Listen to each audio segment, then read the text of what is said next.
Slide share करते. इथं मला असं एक साईन येते की the video is pause due to problem of your network. तर जर समजा पॉज झाला, थांबलं, तर मला फोन करा. आता सध्या माझ्या याच्यावर घरातल्या वायफाय वर चालू आहे.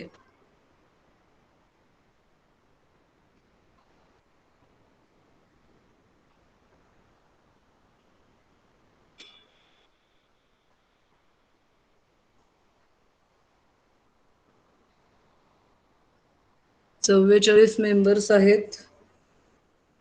कुणाला आत यायला प्रॉब्लेम होत असेल तर सांगा.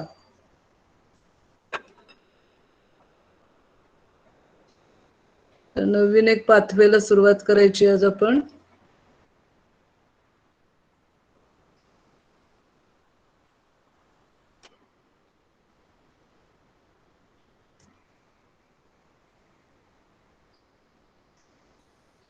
पाथवेचं नाव आहे pentose PK pathway.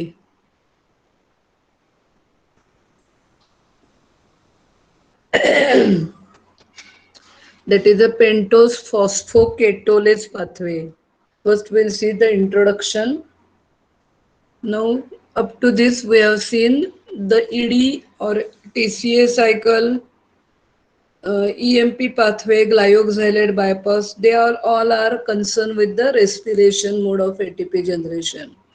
And today these two pathway that today we are going to study the pentose PK, and next lecture we'll see the hexose PK pathway. They are related with the fermentation, and therefore one should know the basic fact about the fermentation. Fermentation is the way of ATP generation where the glucose is first converted to pyruvic acid. Fermentation हा एक ATP जनरेशनचा मार्ग आहे, जिथे glucose त्या pathway म्हणजे fermentation मध्ये गेला की तो पहिल्यांदा पायरुविक ऍसिड मध्ये कन्वर्ट केला जातो, आयदर बाय ईएमपी पाथवे और by ED pathway. Hello,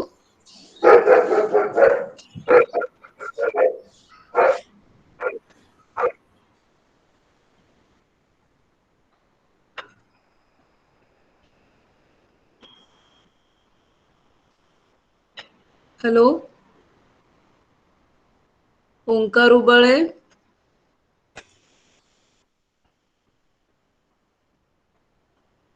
Omkar,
fermentation is the way of ATP generation where glucose is first converted to pyruvic acid. Then it may be either EMP pathway or ED pathway. Both we have studied in detail. And then that pyruvic acid is immediately within 1 to 2 steps, it is converted into fermentative products. We'll take one example. For example, pyruvic acid from which the lactic acid is produced. It is just in one step pyruvic acid get converted to lactic acid. While in case of alcohol fermentation, it requires two steps. And therefore, within 1 to 2 steps, the final fermentative product is produced in the fermentation where energy is generated. And therefore, the fermentation is called as the extension of glycolysis. या fermentation ही जी concept आहे याच्यामध्ये ग्लुकोजचं पहिल्यांदा पायरुव्हिक acid मध्ये होतं either EMP और ED आणि एकदा का पायरुव्हिक ऍसिड तयार झालं तर सिट्रिक ऍसिड असेल तर 2 स्टेप मध्ये ते सिट्रिक ऍसिडला जाईल लॅक्टिक ऍसिड असेल तर एका स्टेपला येईल अल्कोहोल असेल तर 2 स्टेप मध्ये जाईल like this within 1 to 2 steps it is converted into its final product and therefore it is called as the extension of glycolysis. Actually glycolysisच्या पुढे 1-2 रिएक्शन लिहिल्या तर लगेच फर्मेंटेटिव्ह प्रॉडक्ट तयार होतो म्हणून त्याला एक्सटेन्शन ऑफ ग्लायकोलिसिस म्हणले. Here, one molecule of glucose gives only 2 ATP by substrate level phosphorylation. Ferment आपण ग्लुकोज जेव्हा रेस्पिरेशन मध्ये जातो तुम्ही आम्ही ग्लुकोज खातो तेव्हा तुम्हाला आम्हाला ग्लुकोज खाण्यासाठी एका ग्लुकोज पासून 38 एटीपी मिळतात. ही कन्सेप्ट नीट लक्षात घ्या मी काय सांगते. ह्या आत्ताच्या पॉइंटच्या बाहेर थोडस जरा जास्त जाऊन माहिती सांगते मी तुम्हाला. ग्लुकोजचं जेव्हा आपण युटिलायझेशन करू रेस्पिरेशन करू तेव्हा एका ग्लुकोज पासून आपल्याला काय मिळतात 38 एटीपी मिळतात. परंतु ऑर्गॅनिझम जेव्हा ते फर्मेंटेशन करतील फॉर एक्झाम्पल काही ऑर्गॅनिझम आहेत की ते फक्त फर्मेंटेशनच करू शकतात आणि काही ऑर्गॅनिझम आहेत ते फक्त रेस्पिरेशन करतात आणि काही दोन्ही करू शकतात फॅकल्टेटिव्ह ऑर्गॅनिझम आहेत. मग त्याच्यातले जो स्ट्रिक्ट फर्मेंटेटिव्ह ऑर्गॅनिझम जो आहे ज्याला फक्त फर्मेंटेशनच करायला येतं तेव्हा तो जेव्हा एक ग्लुकोज मॉलिक्यूल खाईल त्यावेळेला फक्त त्याला 2 एटीपी मिळतात आणि त्या बॅक्टेरियाला सुद्धा सेल वॉल तयार करायचे सेल मेम्ब्रेन करायचंय फ्लॅजेला करायचं आहे कॅप्सूल असेल तर कॅप्स्युलर मटेरियल तयार करायचंय डीएनए रेप्लिकेशन करायचंय आरएनए सिंथेसिस करायचं आहे. त्यामुळे फक्त 2 एटीपी जर त्यांना मिळत असतील तर ते ऑर्गॅनिझमना जगायला रेस्पायरेटरी ऑर्गॅनिझम तुम्ही एखाद्या तराजूच्या पारड्यात टाकले तर त्यांना एका ग्लुकोज पासून 38 आणि ह्यांना एका ग्लुकोज पासून फक्त 2. मग तुम्ही कंपॅरिझन करून जर बघितलं तर जो फर्मेंटेटिव्ह ऑर्गॅनिझम आहे त्याला जास्त ग्लुकोज मॉलिक्यूल लागतात. तो न्यूट्रिशनली रिच मीडियम मध्ये फक्त वाढतो ऐऱ्या गैऱ्या कुठल्याही मीडियम मध्ये हवेत पाणी मातीत पाण्यात असा तो वाढत नाही. तो नेचर मध्ये सुद्धा जे न्यूट्रिशनली रिच मीडियम आहेत न्यूट्रिशनली रिच कंपोनंट आहेत तिथं तुम्हाला हे स्ट्रिक्ट फर्मेंटेटिव्ह ऑर्गॅनिझम भेटतील. एक्झाम्पल सांगते म्हणजे तुमच्या लक्षात येईल. लॅक्टिक ऍसिड बॅक्टेरिया जे आहेत लॅक्टोबॅसिलस स्ट्रेप्टोकोकस हे सगळे स्ट्रिक्ट फर्मेंटेटिव्ह ऑर्गॅनिझम आहे त्यांना रेस्पिरेशन करायलाच येत नाही. त्यामुळे तुम्हाला जर सांगितलं तुम्ही केलंय हे प्रॅक्टिकल गेल्या सेमिस्टरमध्ये का या सेमिस्टरमध्ये मला आठवत नाही तुम्हाला isolation of lactic acid bacteria मग तुम्ही माती घेऊन येऊन चालणार नाही तुम्ही पाणी घेऊन चालणार नाही तर तुम्हाला काय घ्यावं लागेल सॅम्पल दूध घ्यावं लागेल दही घ्यावं लागेल श्रीखंड घेतलं तरी चालेल लोणची घेतली तरी चालतील. मग जे न्यूट्रिशनली रिच आहे अशा ठिकाणीच फक्त हे ऑर्गॅनिझम वाढतात. याचं कारण असं आहे की त्यांना एका ग्लुकोज पासून फक्त 2 एटीपी मिळतात की जे ऑक्सिडेशन मध्ये म्हणजे रेस्पिरेशन मध्ये त्यांना 38 मिळतात. In this case, the oxidative phosphorylation or electron transport chain is totally absent. त्यामुळे तुम्ही जेव्हा लॅक्टिक ऍसिड बॅक्टेरियाचं प्रॅक्टिकल करता तुम्हाला आठवतंय का बघा तुम्ही एमआरएस मीडियम वापरलं होतं त्याच्यावर तुम्हाला कल्चर दिलेलं होतं ते तुम्ही 4 क्वाड्रंट स्ट्रिकिंग केलेलं होतं आणि त्याच्यानंतर तुम्हाला पहिल्यांदा कॅटालिस्ट टेस्ट करायला लावली होती. मग हा जर ऑर्गॅनिझम फर्मेंटेटिव्ह असेल त्यांच्याकडे रेस्पिरेशन ही भानगडच नसेल त्यांच्याकडे इलेक्ट्रॉन ट्रान्सपोर्ट चेन नसेल तर त्यांची कॅटालेज निगेटिव्हच यायला पाहिजे आणि ज्या ऑर्गॅनिझमची कॅटालेज निगेटिव्ह तोच फक्त लॅक्टिक ऍसिड बॅक्टेरिया ऑर्गॅनिझम आहे आणि तो आपण वापरायचा आहे. म्हणजे तुम्ही जे प्रॅक्टिकली वर्क केलं त्याचा उलगडा इथं होतोय का बघा. तुम्हाला फर्मेंटेशन करत असतील ऑर्गॅनिझम यीस्ट असू दे त्याला जगायला खूप म्हणजे एरवी आपण बॅक्टेरियांना 0.5 to 1% शुगर चालते, पण यीस्टला मात्र 4 to 5% शुगर त्याला द्यावी लागते. म्हणजे तिथे शुगरचं पर्सेंटेज कधी कधी 12% पर्यंत सुद्धा तो फर्मेंट करू शकतो. म्हणजे शुगरचं कॉन्सन्ट्रेशन वाढवायला पाहिजे if we use if we that cell has to use it by fermentation. त्यामुळे आता मी 2-3 गोष्टी तुम्हाला सांगितल्या. आता या टॉपिकच्या थोडं बाहेर जाऊन सांगितलं, कारण तुम्ही लॅक्टिक ऍसिड बॅक्टेरियाचं आयसोलेशन केलेलं आहे, की जो ऑर्गॅनिझम स्ट्रिक्ट कसा आहे, फर्मंटेटिव्ह आहे. आणि त्यामुळे तो ऑर्गॅनिझमची तुम्हाला प्लेटवर कॉलनी आली की पहिली तुम्हाला सांगतात की कॅटॅलिस्ट टेस्ट करून बघा. आणि ती कॅटॅलिस्ट निगेटिव्ह आली आणि तरच तो लॅक्टिक ऍसिड बॅक्टेरिया आहे. अन्यथा तुम्हाला दुसरी कॉलनी बघायला पाहिजे, त्याचं कॉलनी कॅरेक्टर लिहून कॅटलिस्ट करा. ती परत पॉझिटिव्ह आली तर तिसरी घ्या, असं तुम्हाला हे ऍक्च्युअली प्रॅक्टिकल करायला पाहिजे.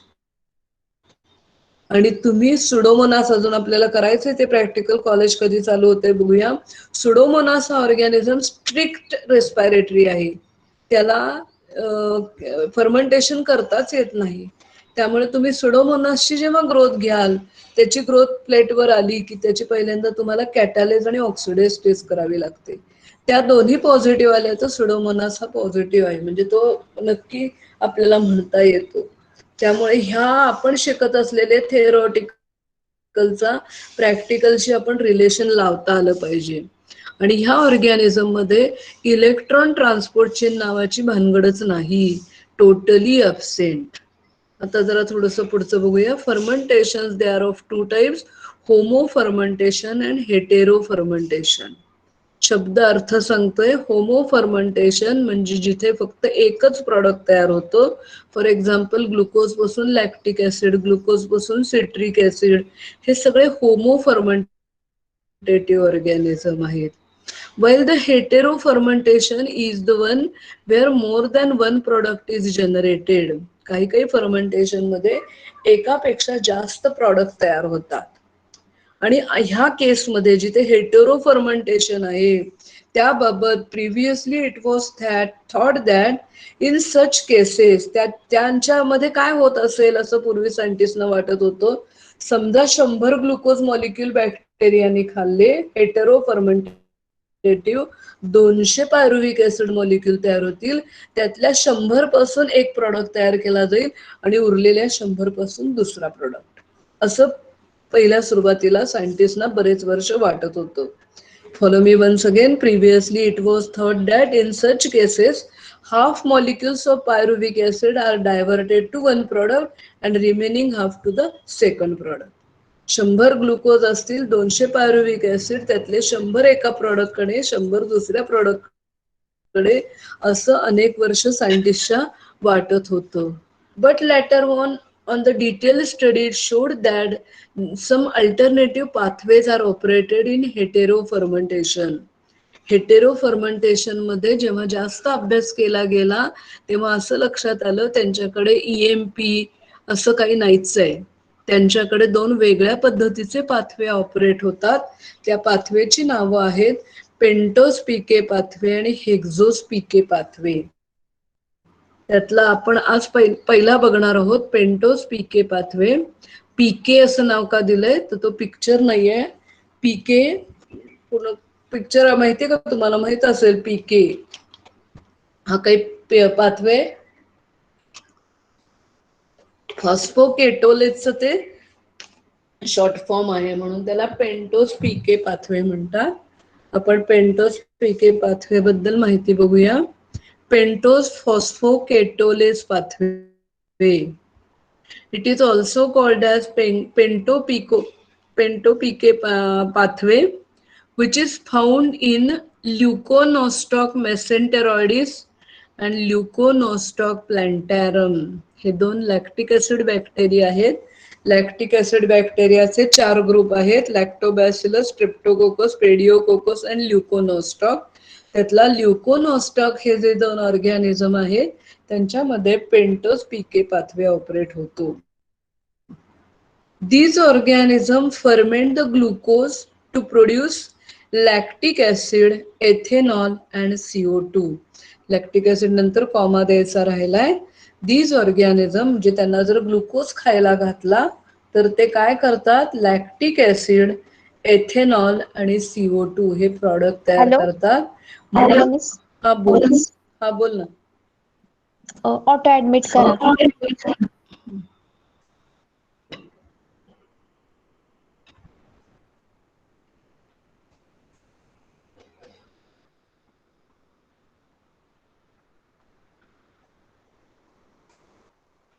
आले का?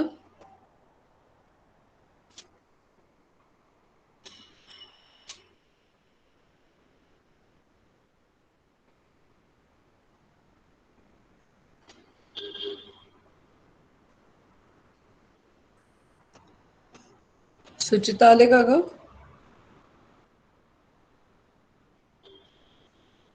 Yes miss, start. आले.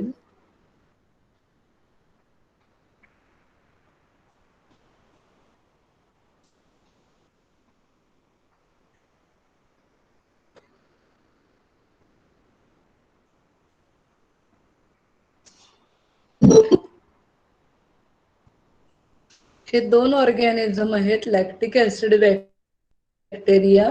ते काय करतात, त्यांना ग्लुकोज खायला दिला तर ते लॅक्टिक ऍसिड, एथेनॉल आणि CO2 असे एकापेक्षा जास्त प्रोडक्ट तयार करतात, म्हणून त्याला हेटेरो फर्मेंटेशन म्हणतात.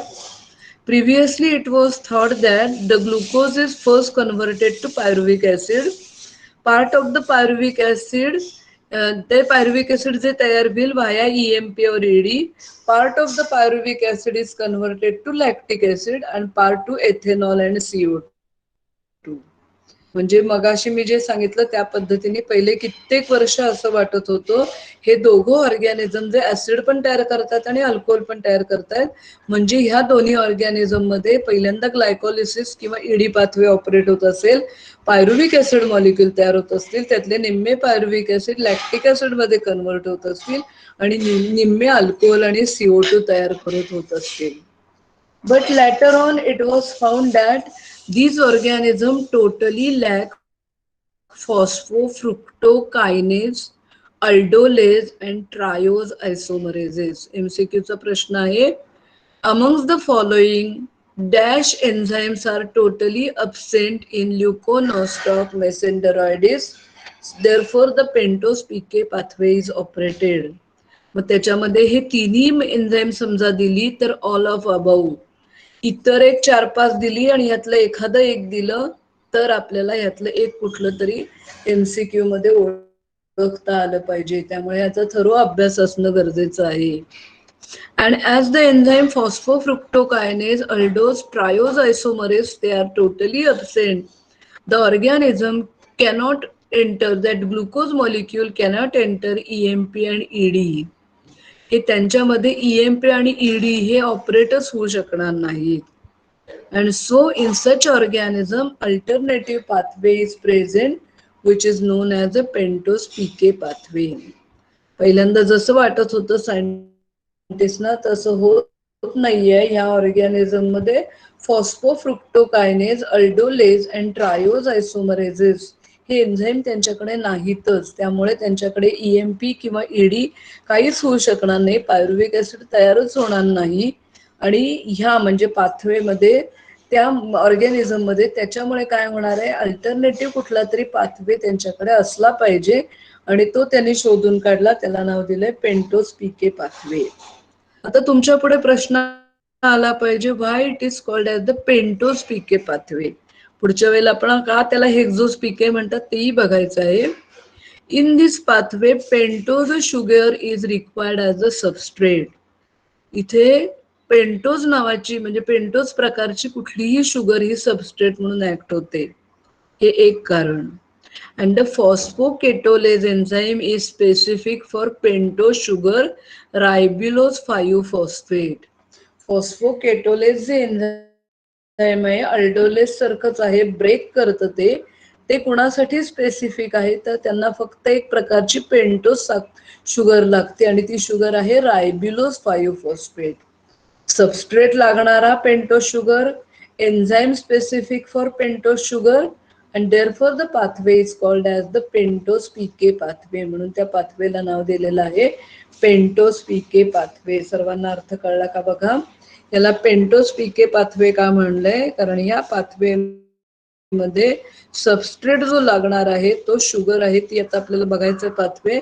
तो कुठलीही एक प्रकारची पेंटोस शुगर ते वापरू शकतात आणि त्यांच्यासाठीचं जे फॉस्फोकेटोलेज एन्झाईम आहे ते एन्झाईम काय करतं, पेंटोसच्या शुगरवरच ऍक्ट होतं. रायबिलोज 5 फॉस्फेट हे त्यांचं सबस्ट्रेट आहे, that is a specific substrate आहे त्यांच्यासाठीचा, आणि दोन्ही पेंटोज आहे म्हणून त्या पाथवेला पेंटोज पीके पाथवे असं म्हणलेलं आहे. Now will see the pathway. तुमच्याकडे वही पेन असलं तर तुम्ही लिहून घेऊ शकता. आपल्याला एक एक ब्रँच कडनं आपल्याला जायचंय. 3 प्रकारच्या शुगर ते वापरू शकतात, फर्मेंट करू शकतात. एक पेंटोज शुगर आहे डी रायबोज, दुसरी आहे डी झायलोज आणि तिसरी आहे एल अरॅबिनोज. यातलं कुठलंही एक शुगर वापरून ते फर्मेंटेशन करू शकतात. आपण एक एक ब्रँच कडनं जाऊया पहिल्या ह्याच्यापर्यंत, कॉमन पर्यंत. First, the D-ribose sugar. It is phosphorylated at carbon number 5. And there is a, sorry, the ribose पाहिजे बरं का. It is converted into D-ribose 5 phosphate. रायबोजचं phosphorylation होतंय. एन्झाईमचं नाव आहे रायबोकायनेज. कुणाचं फॉस्फोरायलेशन होतंय, रायबोजचं, म्हणून रायबोकायनेज. आणि इथे तुम्ही बघाल एक एटीपी मॉलिक्यूल नेहमी देणारा दानशूर असतो एटीपी, तो त्याचा फॉस्फेट देऊन टाकतो. तो कार्बन नंबर 5 ला जाऊन चिकटतो रायबोजच्या आणि त्यामुळे तयार होतंय रायबोज 5 फॉस्फेट आणि एटीपीचं कन्व्हर्जन होतंय एडीपी मध्ये. हॅलो पद्मजा, लेक्चर चालू आहे माझं. हा, नंतर करतो.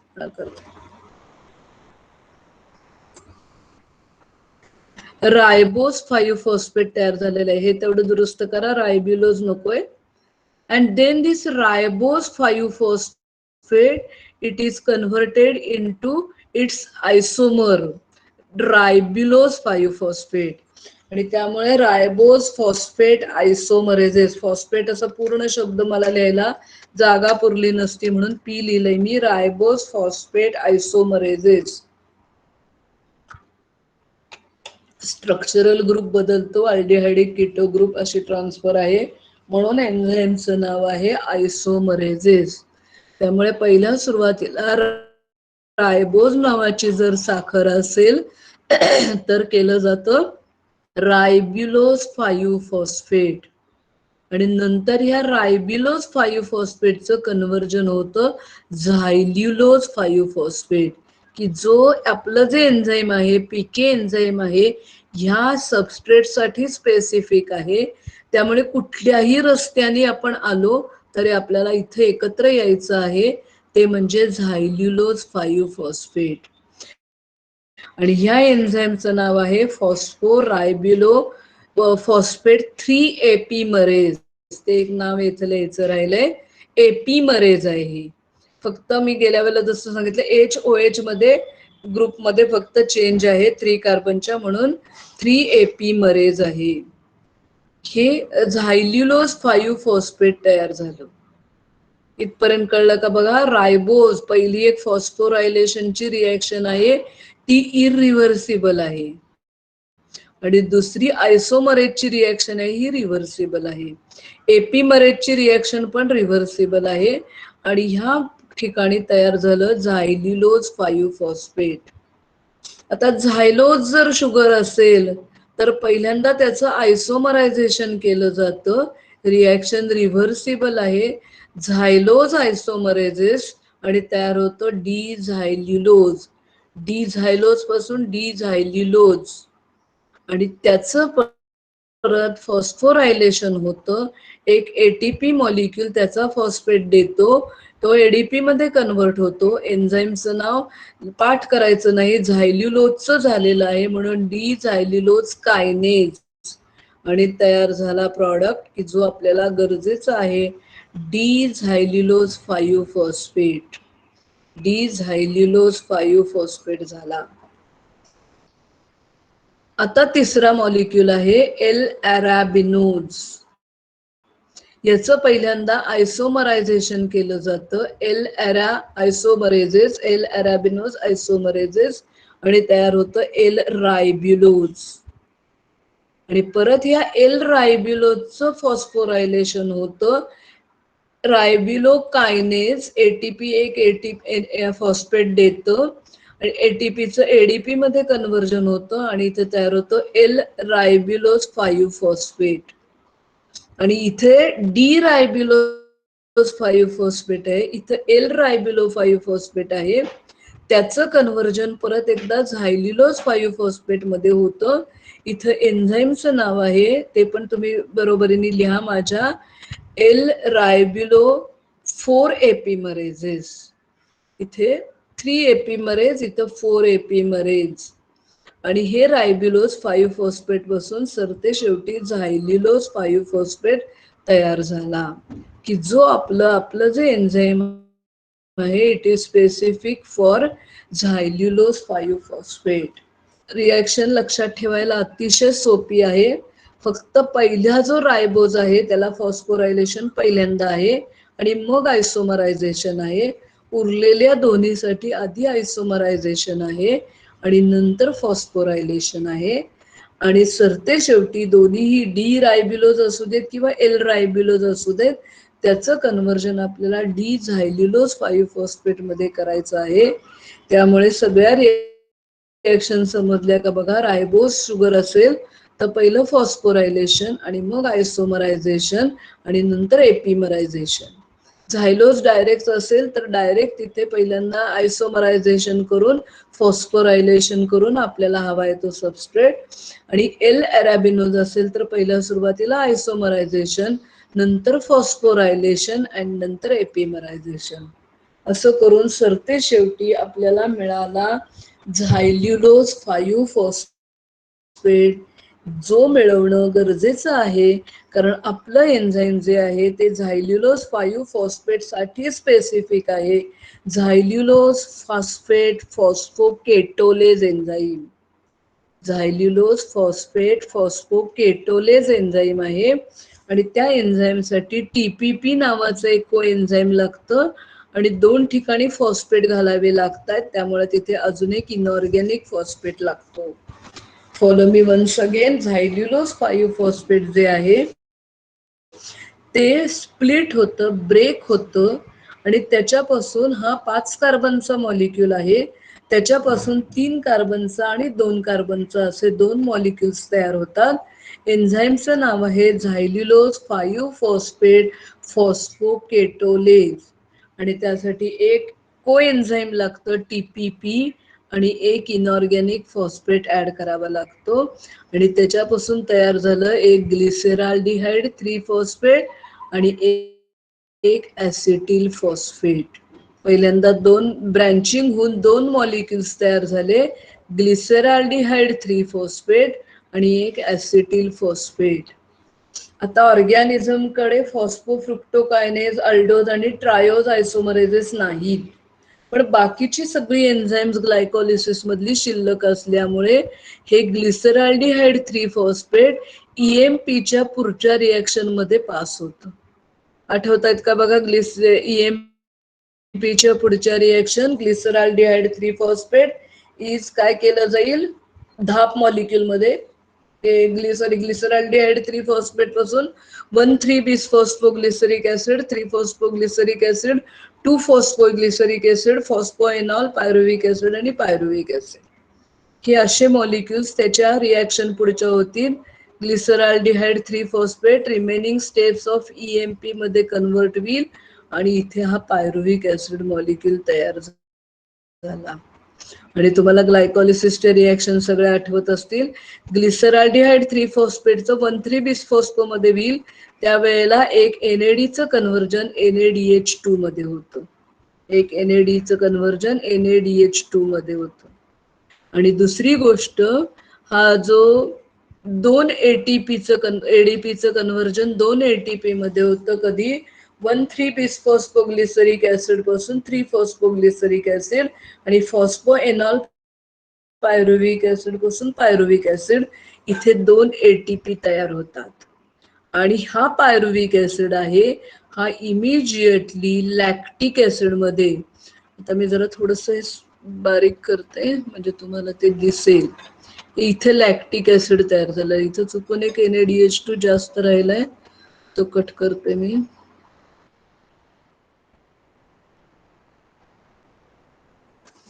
हे बघा, NADचं कन्व्हर्जन NaDH2 मध्ये आणि इथे 2 ADPचं कन्व्हर्जन 2 ATP मध्ये, फॉस्फो एनॉल पायरुव्हिक ऍसिडचं कन्व्हर्जन पायरुव्हिक ऍसिड मध्ये आणि 1,3 बिसफॉस्फोग्लिसरिक ऍसिड पासून 3 फॉस्फोग्लिसरिक ऍसिड तयार करायला 2 ATP आणि ग्लिसरॉल्डिहाइड 3 फॉस्फेटचं 1,3 बिसफॉस्फो करायला 1 NAD पासून 1 NADH2. आणि आता हे जे पायरुव्हिक ऍसिड आहे एका स्टेप मध्ये लॅक्टेट डिहायड्रोजिनेज एन्झाईमच्या मदतीने लॅक्टिक ऍसिड मध्ये कन्व्हर्ट होतो. आणि तुम्हाला फर्मेंटेशन मध्ये स्ट्रिक्ट बॅलन्स राखला जातो. असं इमॅजिन करा, बॅक्टेरियल सेल मध्ये 100 NAD मॉलिक्यूल आहेत, ते 100च्या 100 NADH2 मध्ये गेले तर 21वा रायबोज खाता 101वा रायबोज खाता येणार नाही जोपर्यंत NADH2 चं कन्व्हर्जन NAD मध्ये होत नाही. आणि आपण बघितलेलं आहे की फर्मेंटेशन मध्ये इलेक्ट्रॉन ट्रान्सपोर्ट चेन नाही, तो NADH जाऊन FAD ला देईल, क्विनोनला देईल, असली भानगडच नाहीये.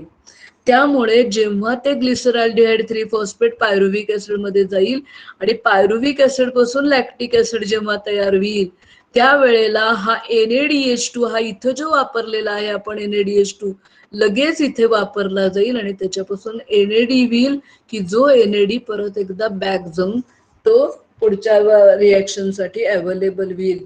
देर इज नो गोडाऊन, कुठल्याही मॉलिक्युलचं गोडाऊन नाहीये. It is always recycle again and again. As it is there is a complete absence of the oxidative phosphorylation, electron transport chain नाही.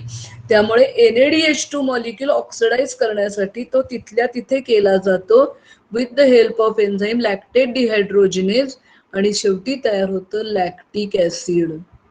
इथे हा एक प्रॉडक्ट तयार झाला, आपण निम्मी लढाई जिंकलेलो आहोत. आणि ह्याच्या साइड बाय साइड तिथे तयार झालेला आहे ऍसिटिल फॉस्फेट. आता मी जरा मोठा करते म्हणजे तुम्हाला नीट दिसेल.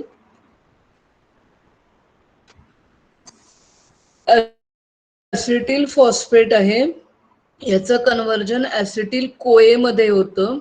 फक्त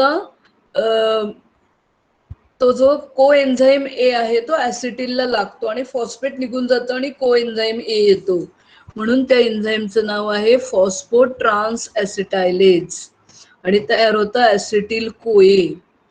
आता मगाशी सांगितले त्याप्रमाणे ऍसिटिल कोएचं कन्व्हर्जन होतं ऍसिटाल्डिहाइड, ज्याचं म्हणजे ऍक्च्युअली डिहायड्रोजिनेशनची रिएक्शन आहे. ऍसिटाल्डिहाइड डिहायड्रोजिनेज ही रिव्हर्सिबल असते रिएक्शन, त्यामुळे ऍसिटाल्डिहाइड पासून ऍसिटिल कोए तयार होत असतो. पण इथे आपण ही रिएक्शन ही रिव्हर्सिबल असल्यामुळे एरव्ही NADचं रिडक्शन NADH2 मध्ये होतं आणि त्यामुळे त्याला डिहायड्रोजिनेज हा एकच एन्झाईम दोन्ही काम करतो आणि इट इज ऍसिटिल कोए इज कन्व्हर्टेड टू ऍसिटाल्डिहाइड आणि परत एकदा त्याचं कन्व्हर्जन एथेनॉल आणि CO2 या फायनल प्रॉडक्ट मध्ये होतं. एन्झाईमचं नाव आहे अल्कोहोल डिहायड्रोजिनेज आणि इथे या दोन इथे ज्या रेड्युसिंग पॉवर तयार झालेली आहे ती परत एकदा रिकामी करून दिली जाते आणि हा NAD इथं रिसायकल होतो. दोन्ही ठिकाणी तो NAD रिसायकल होतो. तिथे इलेक्ट्रॉन ट्रान्सपोर्ट चेन नसली तरी काही अडत नाही आणि अल्टिमेटली 2 प्रोडक्ट्स तयार झाले, एक म्हणजे लॅक्टिक ऍसिड आणि एक म्हणजे एथेनॉल आणि CO2. हे 2 फायनल प्रोडक्ट या पाथवे मध्ये झालेले आहेत. बरेच वेळेला फुल क्वेश्चन विचारला जातो, सोपा पाथवे आहे. नंतर रिएक्शन्स इन डिटेल, मगाचं जे आहे तेच परत थोडंसं आहे, डिस्क्रिप्टिव्ह आहे लिहिलेलं.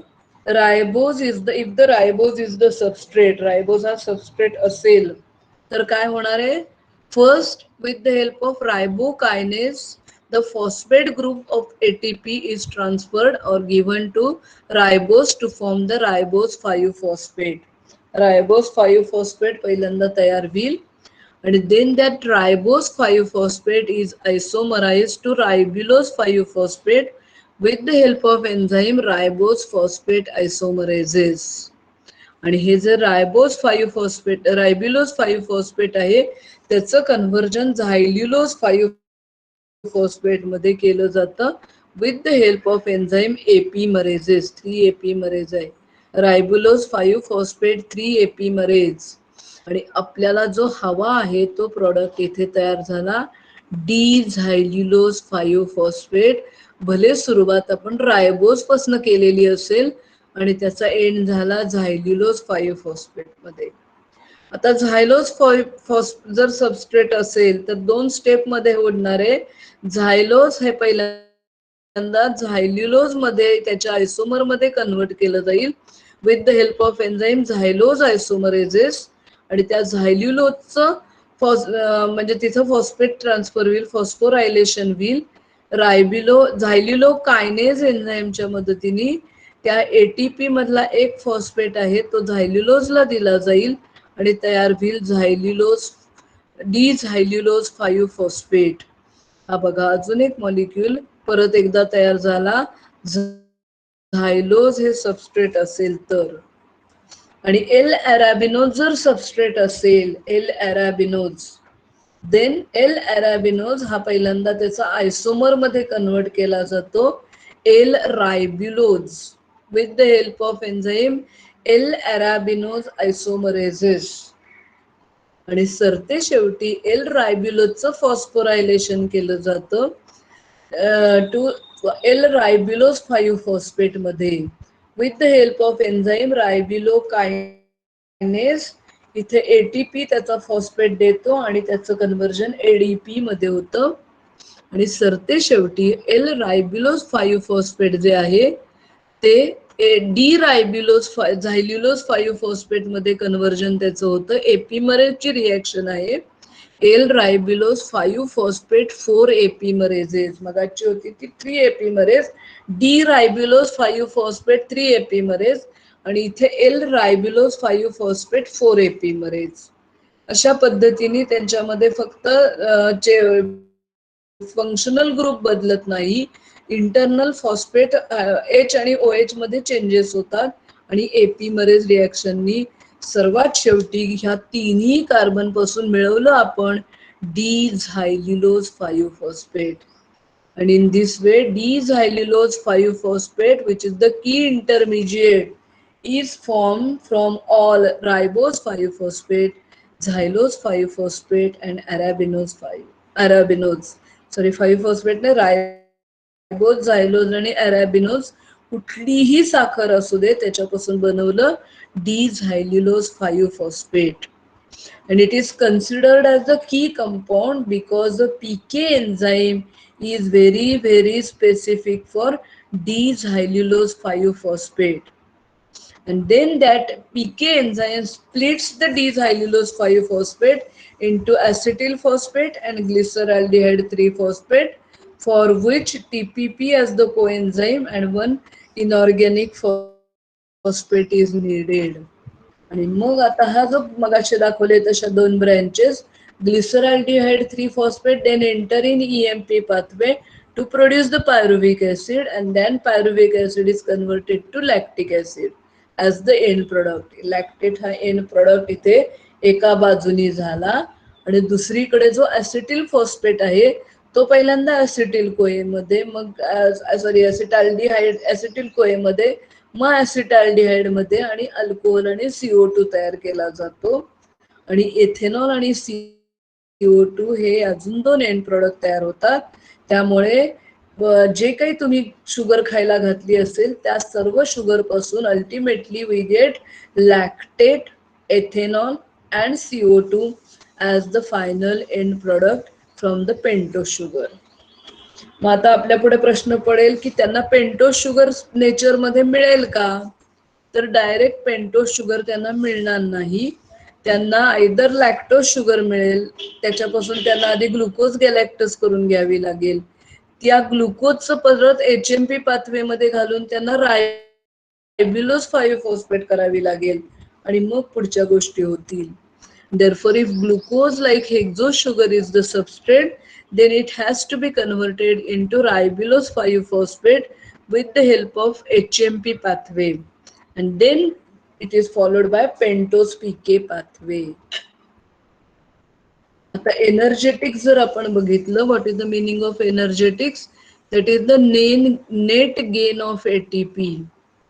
आणि फर्मेंटेशन मध्ये फक्त सबस्ट्रेट लेवल फॉस्फोरायलेशन आहे आणि त्यामुळे सबस्ट्रेट लेवल फॉस्फोरायलेशन असल्यामुळे तिथे इलेक्ट्रॉन ट्रान्सपोर्ट चेन नाही आहे.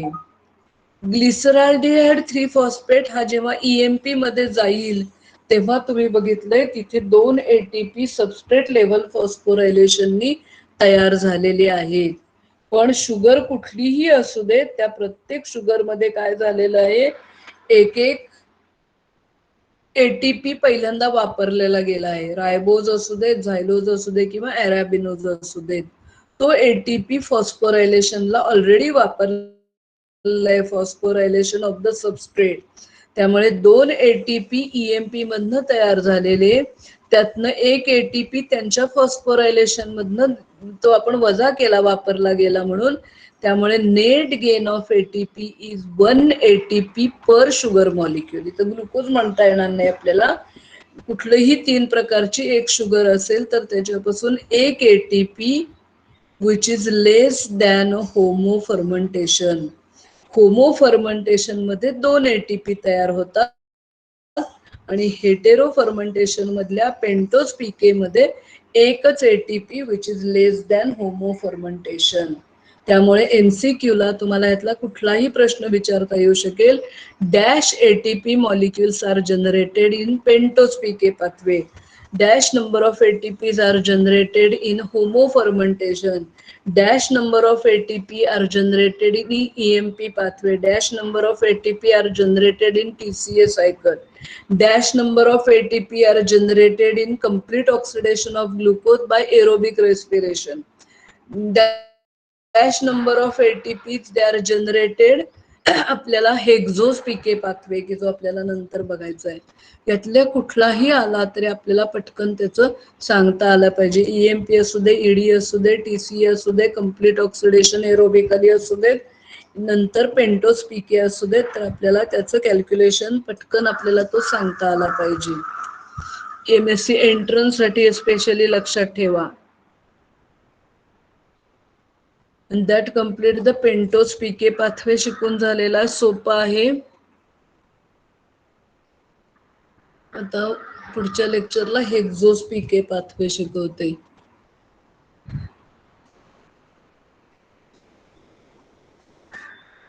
वेळ संपली का बघते, संपत आली आहे वेळ.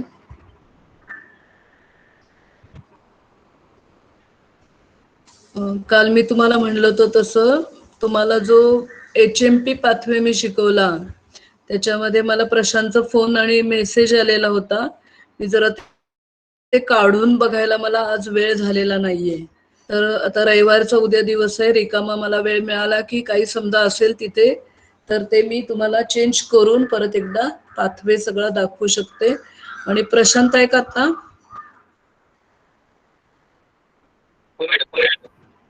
कुठेच रे? हा प्रशांत, मला अतिशय आवडलं अशा गोष्टी तुम्ही दाखवून. आता कसं झालंय माहितीये का की असं जर वर्गात शिकवताना जर झालं असतं तर झालं नसतं. हे जे स्ट्रक्चर काढणं या PC वर, आधी आम्हाला PC ला आम्ही युज टू नाहीये तर त्याच्यातनं आम्ही हळूहळू शिकलो. पण ती जी स्ट्रक्चर काढावी लागतात त्याच्यामध्ये एखादा कार्बन आपण इकडचा तिकडचा गेला की ते सगळं स्ट्रक्चर म्हणजे पूर्ण पुढचे सुद्धा लाईन्स बदलतात. तुम्हाला तर अनुभव असेल. त्यामुळे ते कदाचित झालं असेल. पण मी जर झालं असेल तर एकदा बघते. फक्त काल काही मला वेळ झालेला नाही, तर आज मी आता संध्याकाळी किंवा उद्या वेळ झाला की ते जरा काय असेल त्याच्यात चूक, पण मला तू सांगितलंस, मला तू सॉरी म्हणायचं काही कारण नाही. बाप से बेटा सवाई जेव्हा येईल तेव्हा कधीही म्हणजे बेटा आईला वडिलांना आनंद होणार आहे, गुरूंना आनंद होणार आहे. गुरुपेक्षा चेला जर मोठा झाला, त्यांनी सांगितलं म्हणजे तू किती लक्ष देऊन हे बघतोयस, म्हणजे तुझं जे काही रँक मिळालेला आहे हा तुझा खरोखरी स्वतःचा आहे, तुझे कष्ट आहेत त्याच्यात. Hello madam. बाकीच्यांना काय आकाशने कॉल केला म्हणलास? होता. काय म्हणलास? आकाशने कॉल केला होता.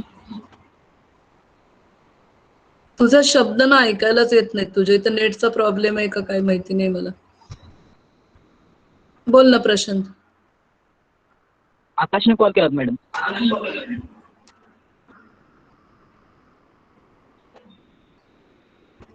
आकाशने सांगितलं होतं, करेक्ट.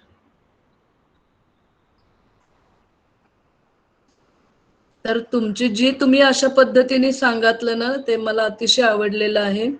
तर आपण काय करूया, मी तुम्हाला काही त्याच्यात थोडाफार हे झाला असेल तर मी तुम्हाला परत पुढच्या लेक्चरच्या वेळेला ते रिवाइज करून देते आणि मगच ती नोट तुम्हाला पाठवते.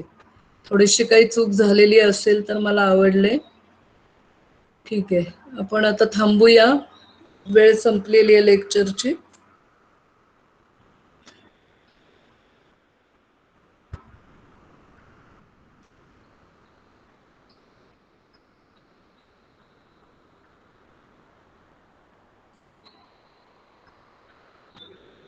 एक मिनिट, मला जरा रेकॉर्डिंग बंद करायला लागेल, नाही तर पुढच्याला जॉईन होता येत नाही.